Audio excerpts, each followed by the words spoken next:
si tu sais que ce que tu proposes a une valeur immense. Et pourtant, quand tu regardes tes ventes, tu as ce goût amer, ce goût de la frustration. Cet épisode est pour toi. Parce que ce dont je vais te parler ici, c'est pas de visibilité forcée. C'est pas d'une nouvelle technique de vente. C'est quelque chose que très peu osent regarder en face et ensemble, on va y aller. Pourquoi? Parce que ça va tout changer. Et ça, quelle que soit ton offre, quel que soit ton niveau de prix, c'est vraiment l'épisode à écouter si tu veux booster tes ventes en cette nouvelle année.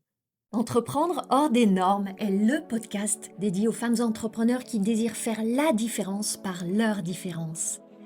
Je suis Anne-Valérie Raucourt. Depuis 2010, j'accompagne les femmes originales et ambitieuses qui veulent se créer une vie riche et libre par la voie de l'entrepreneuriat. Si tu désires casser les codes, créer ta propre recette du succès et développer un business florissant au service de ta vie et de la vie, tu es ici chez toi. Dans le podcast Entreprendre hors des normes, je te dévoile, avec authenticité, profondeur et humour, des stratégies audacieuses, des approches mindset décalées et parfois même une vision perchée pour que ton business soit ton espace d'expansion. Ici, on célèbre ensemble la puissance des femmes qui osent assumer leur singularité, exprimer leur plein potentiel et laisser leur empreinte. Bienvenue dans ce nouvel épisode du podcast Entreprendre hors des normes. Bienvenue dans un épisode qui a vraiment l'intention, et derrière cette intention, ce pouvoir, de changer la trajectoire de ton business. On va parler de vente. J'ai accompagné des milliers de femmes entrepreneurs depuis 16 ans dans différents types d'écrins business et j'ai réalisé une chose. Les femmes qui ont un succès insolent, un succès indécent, elles ne travaillent pas nécessairement plus. Et même il y a un moment où elles ne peuvent pas de toute façon travailler plus. Elles n'ont pas toutes des très grosses communautés. Je n'ai pas d'immenses communautés au regard de d'autres communautés d'ailleurs. Seulement, toutes ces femmes entrepreneurs qui ont du succès, elles maîtrisent une chose, l'art de vendre aujourd'hui. C'est un art auquel tu ne peux pas échapper. Et un art est fait de deux choses, des compétences qui s'appuient sur tes dons et qui vont s'amplifier, se raffiner avec la pratique.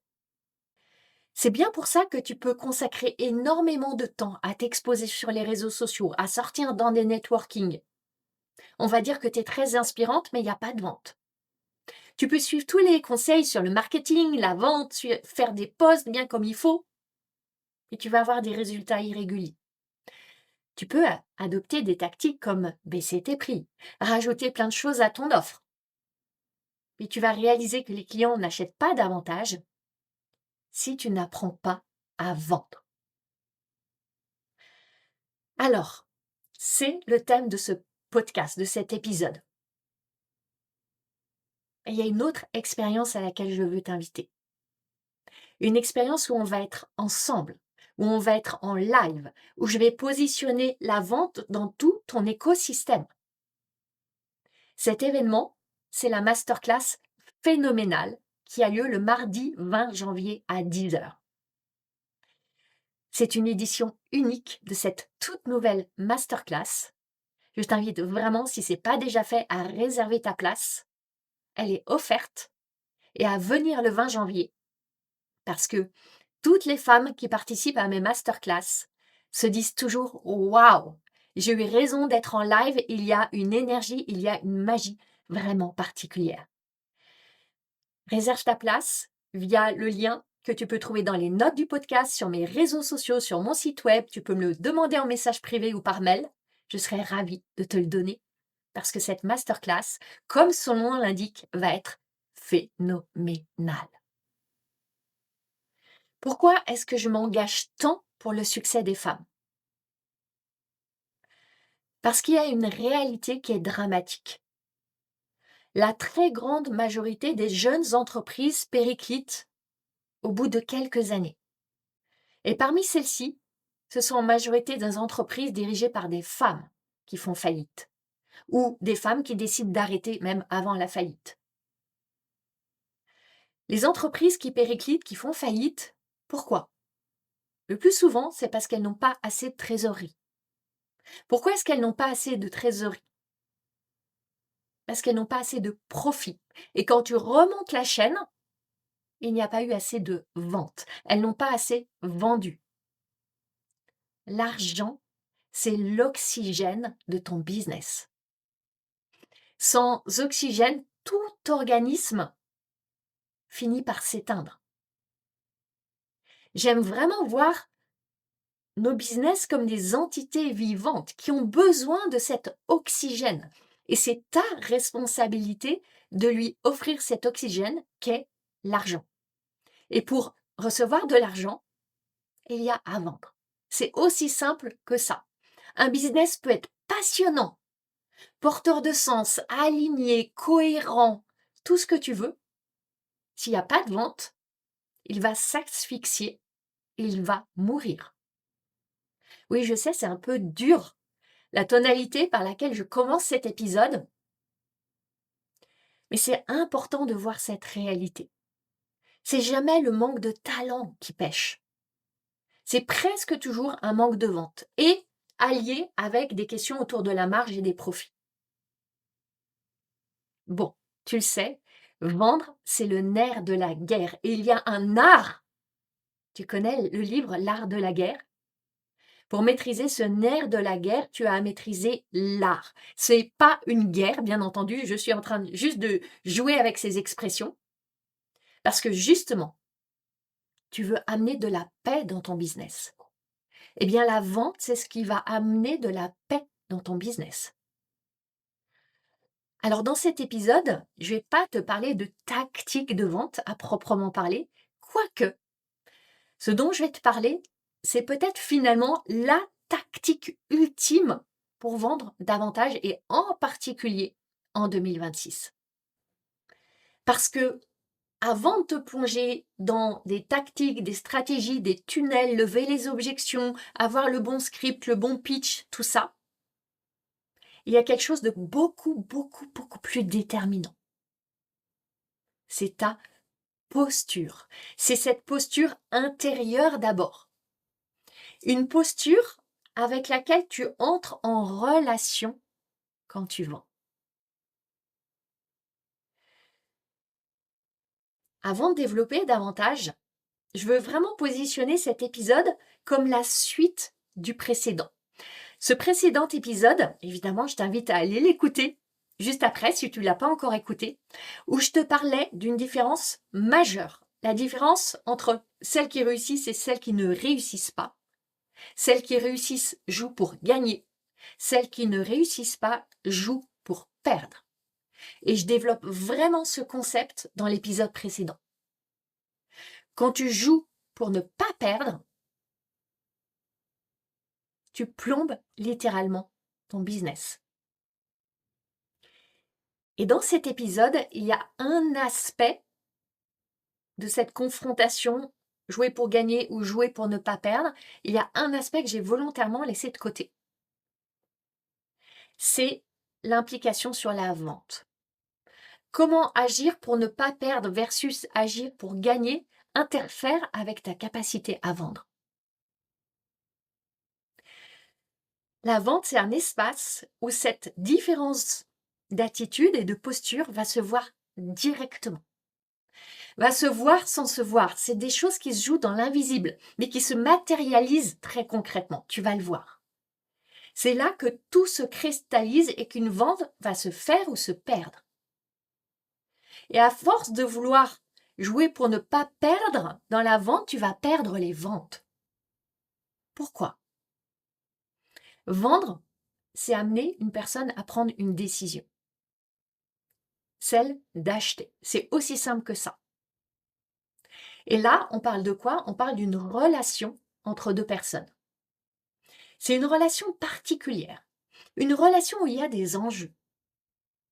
Il y a des jeux de pouvoir. Il y a de l'argent qui va circuler. Il y a des responsabilités, il y a une transformation, il y a une prise de risque. Tu vois bien que quand tu vends, et quel que soit l'espace, que ce soit dans le cadre d'un rendez-vous, d'une rencontre, d'un live, dans des messages privés, dans des posts, des emails, peu importe, la relation, elle est toujours là et les enjeux, ils sont toujours là. Et quel que soit l'espace, ta posture dans cette relation change tout. Même dans un post, même dans un email, même dans une vidéo de 10 secondes. Parce que inconsciemment, et là je te parle vraiment des jeux inconscients de la vente, la personne en face, elle sent dans quelle attitude tu es. Si tu es en train de chercher l'approbation, la validation, tu es en train de perdre. Si tu assumes pleinement ce que tu penses et que tu le dis, là tu es sur le chemin pour gagner. Quand tu vends, tu crées une relation. Il y a 2 manières d'entrer en relation quand tu vends. La première, tu ne veux pas perdre la relation. La seconde, tu veux permettre à la relation de gagner. Vouloir à tout prix ne pas perdre la relation, ça va te faire perdre des ventes. Parce que vendre, c'est pas protéger la relation. Vendre, c'est honorer la relation. Et honorer la relation, c'est pas être dur. C'est respecter suffisamment l'autre pour ne pas lui mentir, pour ne pas cacher des vérités qui piquent un peu.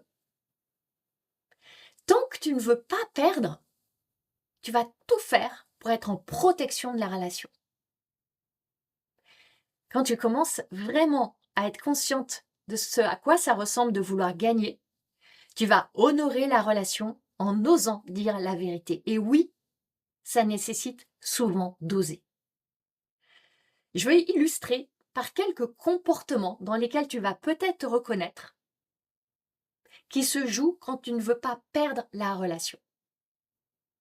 Ces comportements, je les vois très souvent être amenés en coaching, dans Sacré Biz, dans le Mastermind Paradoxe, à différents niveaux. Quand des clientes viennent pour décrypter un lancement, pour décrypter un appel de vente, pour décrypter une rencontre. Et en questionnant, on arrive très souvent sur un de ces symptômes-là. Tu ne veux pas confronter. Alors que la personne parle, si tu es dans un face-à-face, ou même si tu es simplement en train d'animer, par exemple, une conférence, tu sais ce qui bloque chez la personne. Tu connais ses résistances. Tu vois ses excuses, ses prétextes. Mais tu n'oses pas le nommer. Tu veux pas la contrarier. Tu veux pas être celle qui va la froisser. Tu vois très bien toutes les fausses bonnes excuses que se trouve la personne. C'est évident pour toi. Mais tu vas lui répondre de manière neutre, consensuelle, limite presque parfois en validant ses excuses, comme si c'était une nécessité d'être empathique, même dans la compassion.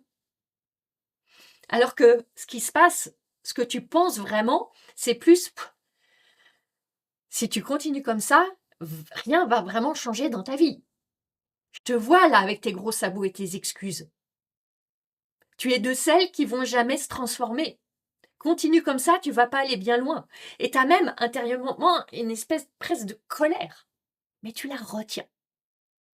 Tu veux ménager cette personne. Alors tu vas arrondir les angles. Tu vas peut-être dire un petit peu ce que tu vois, mais en arrondissant. Tu vas faire attention à surtout pas être trop franche, trop cash. Parfois même, tu vas aller dans son sens, sous couvert de bienveillance, parce qu'il faut bien être bienveillant dans les relations. Mais c'est oublier c'est quoi réellement la bienveillance. La bienveillance, ça vient du latin benevolens, vouloir le bien. Et tu le sais, parfois, vouloir vraiment profondément le bien de quelqu'un, c'est lui dire des vérités pas faciles à entendre. c'est la challenger, c'est la confronter, c'est la mettre face à ses contradictions. C'est je veux ça, mais je veux pas ça. Je désire, oui, mais. Oui et non. Et tu vas choisir la version confortable pour pas aller t'engager sur ce chemin-là. Ce que je vois aussi souvent au coaching, notamment dans Sacré Bise, c'est qu'on veut surtout pas parler des problèmes. Et il y a une grande nuance, même une différence entre retourner le couteau dans la plaie, faire sentir à la personne qu'elle est dans une situation épouvantable, inextricable et qu'elle est au bout de sa vie, ça jamais. Et par ailleurs, décrire ce qu'elle vit avec justesse, avec lucidité, avec le recul que tu peux lui offrir. Parce que tu pars d'un espace qui est hors du champ des émotions qu'elle vit. Alors tu vas éventuellement, pour pas y aller trop franchement, juste évoquer un petit peu des symptômes, mais tu vas pas aller à la racine. Parce que la racine, souvent, elle dérange. Par exemple, si tu, comme moi, tu es coach business, tu vas évoquer le manque du client et que oui, c'est frustrant de ne pas avoir assez de clients et que c'est décevant et que pourtant tu as beaucoup travaillé. Mais tu ne vas pas évoquer le manque de courage, le manque de décision. Tu ne vas pas évoquer exactement ce dont je suis en train de te parler là. La retenue pour ne pas perdre la relation. Le courage qui manque pour aller dire ses vérités. Autre symptôme, la tentation d'aller baisser tes prix. Parce qu'en baissant tes prix, ça devrait faciliter les choses. Ça va être plus facile pour la personne de dire oui. Mais la vérité, c'est que c'est plus facile pour toi d'annoncer ton prix. C'est à toi que tu penses d'abord, c'est à toi que tu veux faciliter la tâche, pas à l'autre. Tu veux pas créer de malaise. Tu veux pas qu'il y ait de friction autour du prix. Tu veux pas entendre le fameux « Ah non, c'est trop cher, j'ai pas les moyens ». Mais seulement en baissant ton prix, tu facilites pas la relation. Tout ce que tu fais, c'est baisser ta crédibilité. C'est baisser ton opportunité d'affermir ton assertivité, ton opportunité de devenir encore plus leader dans la relation. Et en fait, tu rognes la valeur perçue de ce que tu proposes. Et c'est un cercle vicieux, c'est sans fin. Ton prix ne sera jamais assez bas pour te rassurer, toi. Tu vois, ça, ce sont des stratégies que tu mets en place souvent inconsciemment pour préserver la relation. Mais tu comprends bien qu'aucune de ces stratégies ne vend. La seule vraie vocation qu'elles ont, c'est de te rassurer. Mais ce n'est pas des stratégies qui vont déclencher cette fameuse décision d'achat. Faire plaisir, ça ne fait pas vendre. Tes clients veulent acheter auprès d'une femme qui lead, qui assure, qui assume, pas qui fait plaisir. Et oui, la vérité, parfois, elle va confronter. Même souvent, elle va confronter. Elle ne va pas conforter, elle va confronter. Et justement, tu veux cesser de conforter la personne dans ses croyances, dans ses limitations, dans les fausses histoires qu'elle se raconte et qui ne lui servent pas. Ta mission, c'est d'arrêter de la conforter et ça passe très souvent par aller la confronter. Bien sûr, avec respect. Bien sûr, parfois, quand tu sens que tu vas aller loin en demandant l'autorisation, c'est ce que je fais régulièrement. Et quand tu cherches à te rassurer toi, ça montre que tu es dans un espace d'instabilité, d'incertitude. Eh bien, tu ne rassures pas ton prospect. Au contraire, tu l'inquiètes plus encore. Quand dans cet espace de la vente, tu oses dire la vérité, là, tu montres que tu vois avec perspicacité. Tu montres que vraiment tu respectes la personne. Tu montres que tu crois en elle. Tu montres que tu n'as pas besoin de manipuler ou de convaincre. Alors oui, tu prends le risque de perdre la relation. Et paradoxalement, c'est exactement là que la confiance se crée. Parce que la confiance, elle ne naît pas du confort. Elle naît de la justesse et de la vérité. En voulant à tout prix ne pas perdre, tu perds des ventes. Quand tu joues pour gagner, là, tu ne cherches plus à être en protection de la relation. Comme je l'évoquais tout à l'heure, ton intention, c'est d'aller honorer la relation. Là, tu vas dire ce que tu observes. Tu vas partager tes pensées, même parfois tes intuitions. Ça m'arrive régulièrement de partager des ressentis, des intuitions en disant qu'il s'agit de ça. Et c'est pas confortable. C'est aussi prendre le risque de se planter. Tu vas nommer les vrais enjeux. Rappeler à la personne ce qu'elle t'a dit juste avant quand elle est en train de se mentir à elle-même. Quand elle se ment à elle-même, ne lui mens pas à elle, toi aussi. Tu vas aussi évidemment assumer ton prix, assumer ton offre. Quand tu joues pour gagner, tu n'es pas du tout en train de forcer. Et il y a quelque chose qui se passe qui est très puissant. C'est que quand tu es par exemple dans un espace avec un entretien avec une personne, un entretien de vente qu'on va appeler session découverte, ou ça peut être une rencontre dans un café, peu importe le cadre, tu as cette opportunité de dire à cette personne des choses que peut-être jamais personne n'a osé lui dire dans sa vie. Peut-être que c'est la seule fois dans sa vie où quelqu'un va oser lui dire la vérité. C'est extrêmement puissant.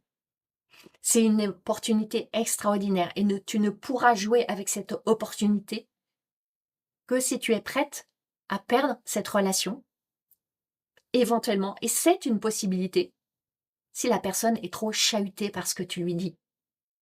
Maintenant, j'ai la croyance que quand c'est vraiment dit dans une intention de bienveillance, d'amour, d'honnêteté, de respect, je ne crois pas que la personne puisse être chahutée au point de rompre la relation.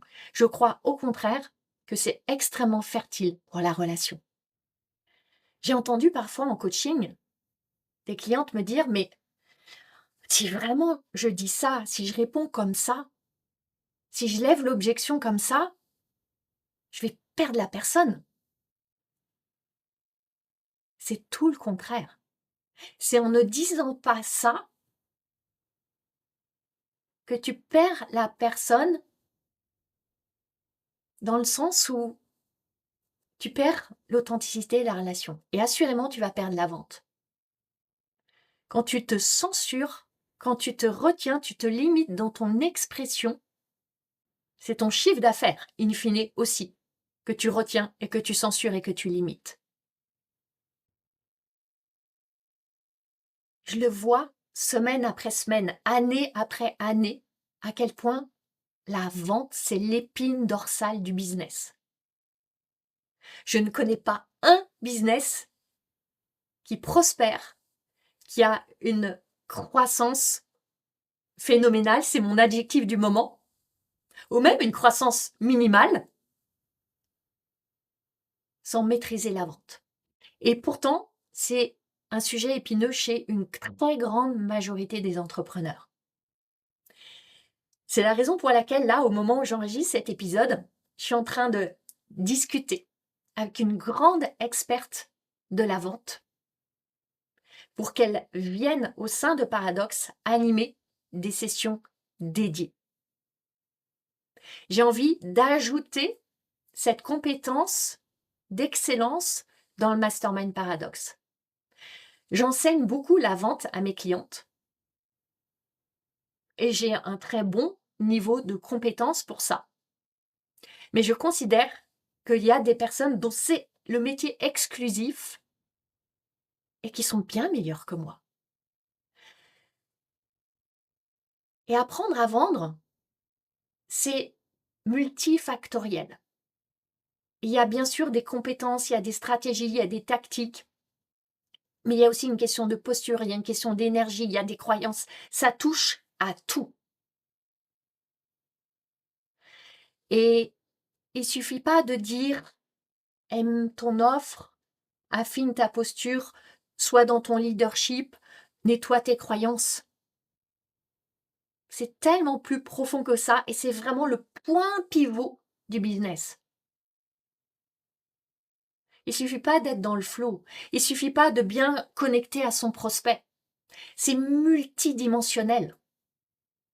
Et je vois à quel point la vente est amplement négligée dans la très grande majorité des accompagnants. Bien sûr, on en parle, mais entre en parler et avoir une approche vraiment intentionnelle, profonde, suivie, dédiée, c'est rarissime. C'est la raison pour laquelle, toujours dans cette quête d'excellence, dans cette quête que je veux que mes clientes aient des résultats phénoménaux, j'ai décidé d'amener cette compétence spécifique en plus dans le Mastermind Paradoxe, en plus de tout ce qui est déjà offert. Ça sera un cadeau bonus, des sessions en plus, un suivi, une opportunité de poser des questions, d'avoir des écoutes, d'appels, etc. Parce que faire en sorte que mes clientes aient 100% de résultats, c'est ma mission et c'est mes questions au quotidien. Vendre, c'est pas une question de vibration magique. Comme je l'évoquais tout à l'heure, c'est vraiment un art. Un art infiniment subtil parce qu'il est relationnel, il est exigeant. Il demande beaucoup de pratique, mais aussi de la structure, des fondations, de la clarté, du leadership. Et on ne peut pas laisser un trou dans la raquette ici. On veut un beau maillage de notre raquette. Tu as à être solide dans la vente parce que ton prospect, tes prospects, la plupart d'entre eux, quand ils arrivent dans un espace où on veut leur vendre quelque chose, ils vont commencer par jouer pour ne pas perdre. Il va y avoir peut-être une émotion qui va dire « Ah, je veux, je désire, j'ai envie d'acheter ». Et ensuite, le mental va venir et va dire « Ah, on ne veut pas perdre, on ne veut pas perdre d'argent, on ne va pas perdre de temps. » Et peut-être même, on ne veut pas perdre la relation avec cette personne.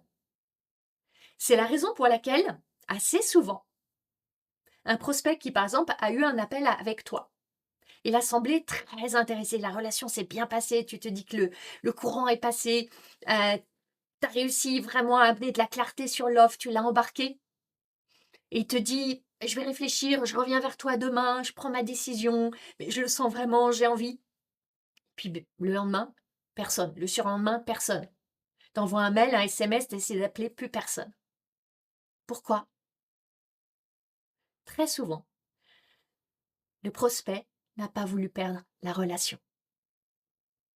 Cette personne, elle a apprécié la rencontre. Elle a apprécié que tu lui donnes du temps. Elle a apprécié ce moment que vous avez passé. Ce qu'elle a reçu. Et elle veut pas te peiner, elle veut pas te vexer. À la fin de l'appel, elle sait pertinemment que ça va être un non. En tout cas, à 80%, c'est un non. Mais elle n'ose pas te le dire. Elle préfère dire qu'elle va réfléchir et elle disparaît parce qu'elle ne veut pas perdre la relation en te disant non face à face. C'est la raison pour laquelle soit la personne va dire je vais réfléchir ou va avancer des fausses objections parce qu'elle ne veut pas risquer la relation. C'est là que toi, tu as à leader la relation. C'est là que ton rôle, c'est pas de rassurer à tout prix, c'est d'aider à voir clair. Même si la vérité, parfois, elle est dure à entendre. Et tu peux parfois avoir le sentiment, c'est dur de dire ça. C'est confrontant de dire ça. J'ai pas envie de dire ça. Mais là, qu'est-ce qui se passe? Tu es en train de penser à toi, en vérité, avant de penser à elle. Tu es en train de penser à toi. Qu'est-ce qu'elle va penser de toi? Quel effet ça va avoir sur toi? Quand tu penses vraiment à elle et au meilleur pour elle, tu dis les choses. Une vente saine, le plus souvent, c'est pas une vente confortable. Une vente saine, parfois, ça va créer des espaces de silence qui peuvent être un peu angoissants. Une vente saine, ça peut même amener un non, un vrai non affirmé. Et c'est beau, un vrai non affirmé, plutôt qu'un ghost, une disparition, une fausse objection. Donc tu as compris, dans la vente, jouer pour ne pas perdre, ce qu'il y a derrière, c'est vouloir être aimé. Et jouer pour gagner, pour que chacune des parties gagne, toi et le prospect, là, c'est vouloir vraiment être au service. Donc, tu comprends bien que pour vendre plus, c'est pas tant des questions de stratégie, de tactique, de technique. C'est avant tout une question de posture. Et dans le Mastermind Paradox, on va aller encore et encore consolider, affermir cette posture sur laquelle on met ensuite toutes les briques des tactiques et des stratégies. La vente, elle commence vraiment le jour où tu décides que c'est pas un espace pour être aimé. Si tu écoutes là encore cet épisode, c'est que tu es de celles qui sont déterminées à vendre plus cette année. J'en suis certaine. Alors, ta place est dans la masterclass phénoménale. On va parler vente, on va parler marketing, on va parler offre.